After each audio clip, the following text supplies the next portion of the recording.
Hello प्यारे दोस्तों, मैं आकाश स्वागत करता हूं आप सबका एक बार फिर से आपके अपने YouTube channel Shri Ram Sen SSC class में। दोस्तों, हम आरआरबी एनटीपीसी के लिए प्रैक्टिस सेट कर रहे हैं, जो कि प्रैक्टिस सेट नंबर हमारा तीसरा चल रहा है।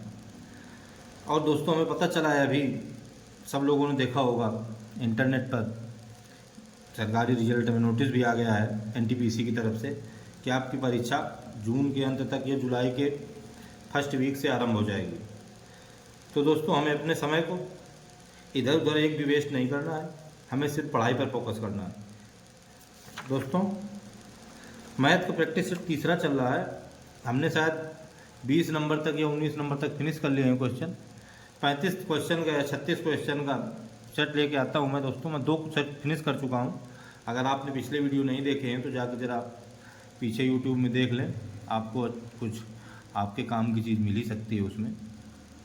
चलिए दोस्तों, हम ज़्यादा बात ना करते हुए सीधे अपने क्वेश्चन पे चलते हैं, देखते हैं हमारा क्वेश्चन क्या कह रहा है। दोस्तों, हमें निर्देश दिया गया है। निर्देश में 21 से लेकर 23 नंबर क्वेश्चन तक दिया गया है। कह रहा है निम्नलिखित तालिका में 6 विषयों में 4 विद्यार्थियों के प्रतिशत अंकों को दर्शाया गया है। कितने विषय? 6 विषय हैं और विद्यार्थी कितने हैं? 4। उनके अंकों को दर्शाया गया है। तालिका का अध्ययन कीजिए और इस पर आधारित प्रश्नों के उत्तर दीजिए। ठीक है। विद्यार्थी हैं समिता, स्मिता, शिल्पा और शीला। विषय कौन कौन से हैं? विषय हैं गणित, विज्ञान, इतिहास, भूगोल, अंग्रेजी और हिंदी। चलिए देखते हैं हम क्वेश्चन नंबर 21 में क्या कह रहा है। क्वेश्चन नंबर 21 में कह रहा है कि भूगोल और इतिहास में विद्यार्थी द्वारा अर्जित औसत अंक कितने हैं। सबसे पहले भूगोल में औसत अंक, उसके बाद इतिहास में औसत अंक। अर्जित औसत अंक कितने हैं? तो भूगोल में हम देख लेते हैं।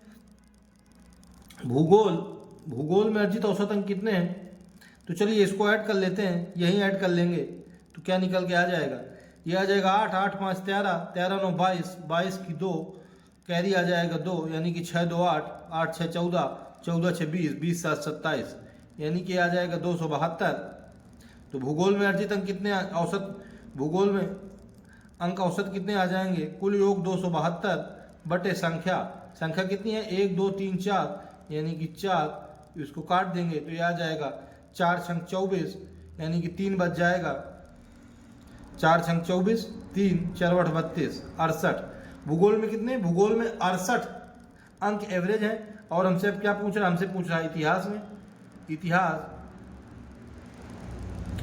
अब दोस्तों वैसे हमारा भूगोल में 68 निकल आया है, तो हमारा ऑप्शन नंबर सी बिल्कुल हमारा सही हो जाएगा, क्योंकि सी केवल इसमें ही 68 दिखा रहा है पहले, और बाद में इसमें 68 दिखा रहा है। चलिए हम इतिहास में देख ले रहे हैं क्या है।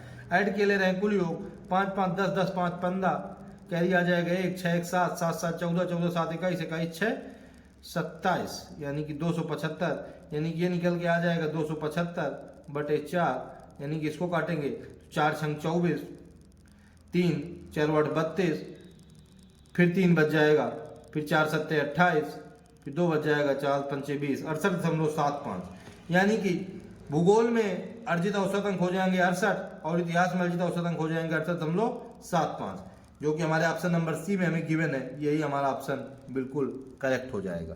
ठीक है दोस्तों, चलिए हम देख रहे हैं 22 में क्या कह रहा है। 22 में कह रहा है विज्ञान में अर्जित औसत अंक गणित में अर्जित औसत अंक से कितना अधिक है। क्या कह रहा है? कह रहा है विज्ञान में अर्जित औसत अंक गणित में अर्जित औसत अंक से कितने हैं। अब विज्ञान में, तो विज्ञान का हम जरा कुल योग निकाल ले रहे हैं। आ जाएगा 5 8 13, 13 7 20, 20 की 0, हंसी लग जाएगी 2, 8 2 10, 10 8 18, 18 26 और 26 8 34, यानी कि 340। विज्ञान में औसत अंक क्या हो जाएंगे? विज्ञान में औसत आ जाएगा 340 बटे 4, यानी कि 4 8 32, 2 4 5 20, यानी कि 85। अब गणित में औसत क्या आ जाएगा? कुल योग निकाल लेते हैं। कुल योग आ जाएगा 5 2 7 7 8 15, यानी कि एक हासिल आ जाएगा 7 1 8 8 8 16 16 8 24, 24 7 31, यानी कि ये निकल के आएगा 324 7 31, यानी कि 315 बटे 4, काट देंगे 4 7 28, 3 बच जाएगा, फिर 4 8 32, फिर 3 बच जाएगा, 4 सत्ते 28, फिर 2 बच जाएगा, 4 पंचे 20, 78.75 और 85। हमसे पूछ रहा है कि औसत अंक कितना अधिक है। 78, 7, 85, ये निकल के आएगा 7.75। कितना अधिक है? 7.75 अधिक है, जो कि किसी ऑप्शन में नहीं दिया हुआ है, तो हमारा यही आंसर हो जाएगा 7.75। चलिए देखते हैं क्वेश्चन नंबर 23। क्वेश्चन नंबर 23 में कह रहा है सबसे अधिक कुल अंक किसके हैं। क्या? सबसे अधिक कुल अंक किसके हैं। चलिए अब हम सबके अंक जोड़ ले रहे हैं और देख रहे हैं सबसे अधिक कुल अंक किसके हैं। चलो जोड़ते हैं। तो हम सबसे पहले समिता के जोड़ ले रहे हैं, समिता के देख रहे हैं। तो ये आ जाएगा 5, 8, 5, 13, 13, 5, 18, 18, 5, 23, 23 की 3, कैरी आ जाएगा 2, 6, 2, 8, 8, 8, 7, 15, 15, 6, 21, 21, 6, 27, 27, 8, 35, 35 और 7, 42, यानी कि 423। 423 अंक समिता के हो गए। अब हम जरा स्मिता के देख लेते हैं। स्मिता के 5, 5, 5, 10, 10, 5, 15, 15 के 5, हासिल लग जाएगी 1, 7, 1, 8, 8, 7, 15, 15, 6, 21, 21, 7, 28, 28, 8, 36, 36, 8, 44, यानी कि 445 नंबर हो जाएंगे स्मिता के।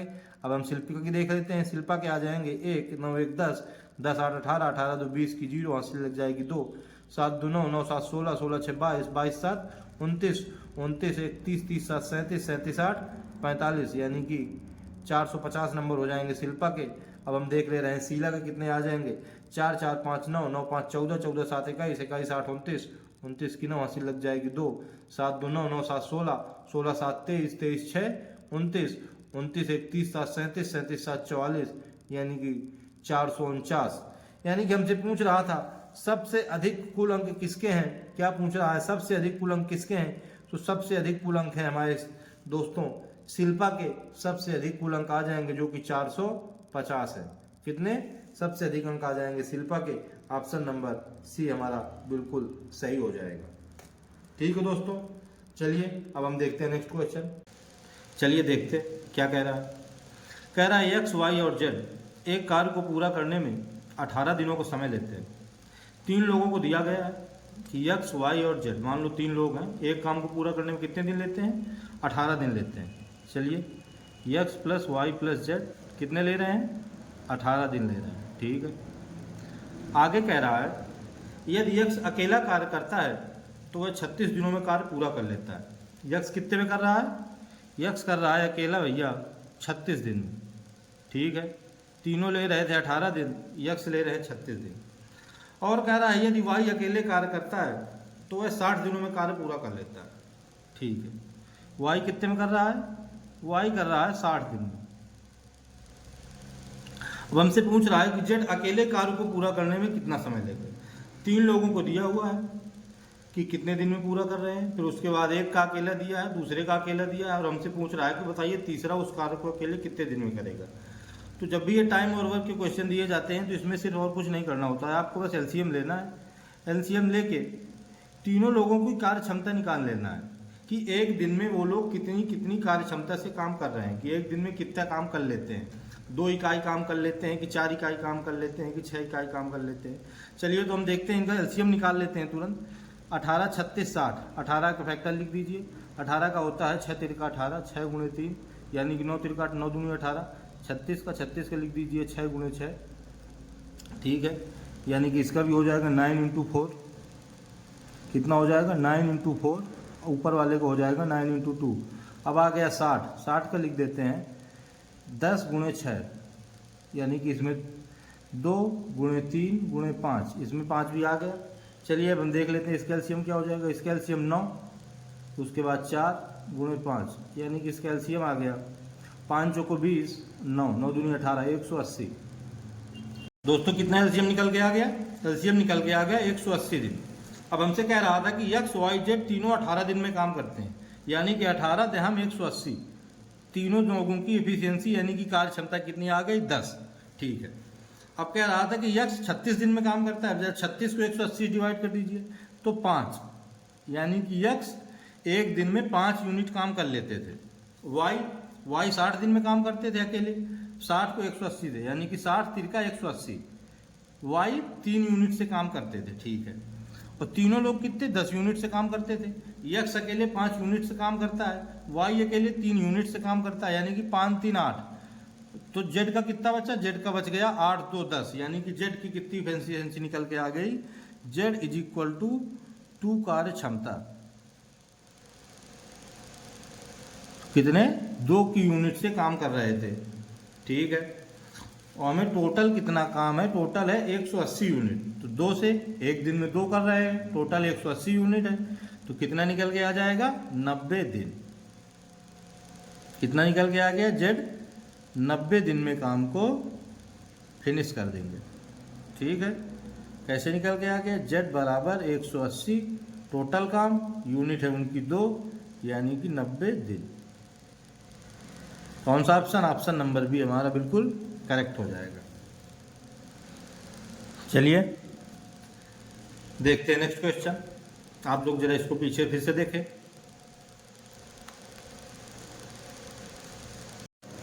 चलिए देखते हैं 25 नंबर क्वेश्चन क्या कह रहा है। टेक्नोमेट्री से है सवाल। कह रहा है sine theta upon 1 plus cos theta plus 1 plus cos theta upon sine theta, इसकी वैल्यू पूछ रहा है क्या होगी। चलिए 1 प्लस कास थीटा और साइन थीटा, इसका एलसीएम ले लेते हैं। एलसीएम क्या आया, 1 plus cos theta into sine theta, ठीक है। चलिए 1 प्लस कॉस थीटा से 1 प्लस कॉस थीटा चला गया, ये आ गया sign square theta plus sine theta चला गया, 1 प्लस कॉस थीटा का स्क्वायर हो गया। तो सीधे पहले स्क्वायर खोल देते हैं, 1 plus cos square theta plus 2 cos theta. चलिए देख लेते हैं वो क्या आ रहा है। ये देखिए sign square theta plus cos square theta, ये कितना होता है, ये होता है 1। तो ये आ गया 1 प्लस 1 का square 1 plus 2 cos theta upon sine theta into 1 plus cos theta. चलिए 1 प्लस कितना हो गया, 2 कॉमन भी ले रहे हैं, तो आ जाएगा 1 plus cos theta upon sine theta into 1 plus cos theta. 1 plus cos theta से 1 प्लस कॉस थीटा कैंसिल हो गया, कितना आ गया 2 अपान साइन थीटा। यही हो जाएगा आंसर। क्या आ गया आंसर, 2 अपान sine theta, option number C. जानते हैं हम ये क्या होता है, sine square theta plus cos square theta बराबर 1, sine square theta plus cos square theta बराबर 1। ये तो पॉपुलर फार्मूला है टेक्नोमेट्री का, sine square theta plus cos square theta बराबर 1। यहाँ से 1 आ जाएगा प्लस 1 का स्क्वायर 1 प्लस 2 कॉस थीटा, ये 1 1 हो जाएगा 2। अब 2 यहाँ पर 2 प्लस 2 कॉस थीटा, 2 कॉमन ले लिया, 1 plus cos theta upon sine theta 1 plus cos theta, 1 plus cos theta तो 1 प्लस कॉस थीटा चला गया, 2 अपान साइन थीटा, ठीक है। Option number C correct. चलिए देखते हैं नेक्स्ट क्वेश्चन, क्वेश्चन नंबर 26।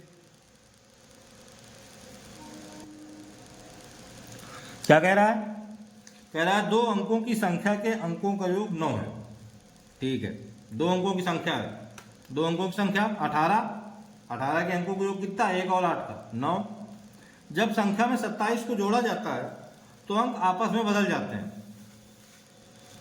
अब 18 में 27 जोड़ोगे, अगर संख्या 18 मान लोगे तो अंक आपस में बदलने चाहिए, संख्या 81 होनी चाहिए।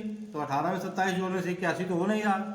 दूसरी संख्या देखो कितनी है, दूसरी संख्या 72, 27 मान लो, 27 में 27 जोड़ो तब भी नहीं पहुंच रहा है, आपस में अंक बदल नहीं रहे, 72, ये भी कैंसिल है।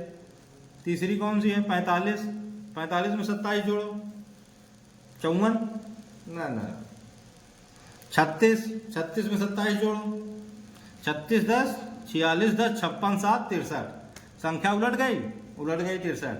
ऑप्शन नंबर बी, यानी कि 36 प्लस 27 63, और 63 संख्या आपस में अंक पलट जा रहे हैं, 36 है जो संख्या वही हो गई 63, ठीक है। Option number B. वैसे अगर करना चाहते हैं तो वैसे कर लीजिए। कह रहा है 2 अंकों की संख्या के अंकों का योग 9 है। 2 अंकों की संख्या हमने मान ली क्या है, 10x प्लस वाई, 10 में कुछ जोड़ो उसके बाद y, ठीक है। अंकों का योग x और y क्या दिया हुआ है, x प्लस वाई बराबर 9। इक्वेशन नंबर फर्स्ट कह रहा है जब संख्या में 27 को जोड़ा जाता है, संख्या है 10x प्लस वाई, इसमें 27 जोड़ दो, कितना निकल के आ जाएगा, तो अंक आपस में बदल जाते हैं तो हो जाएगी 10y प्लस x। ठीक है, चलिए y और x इधर उधर कर लीजिए, 27 को यहीं रहने दीजिए, तो y उधर चला जाएगा, आ जाएगा 9y माइनस का 9x बराबर 27, यानी कि y माइनस एक्स बराबर निकल के आ गया 3।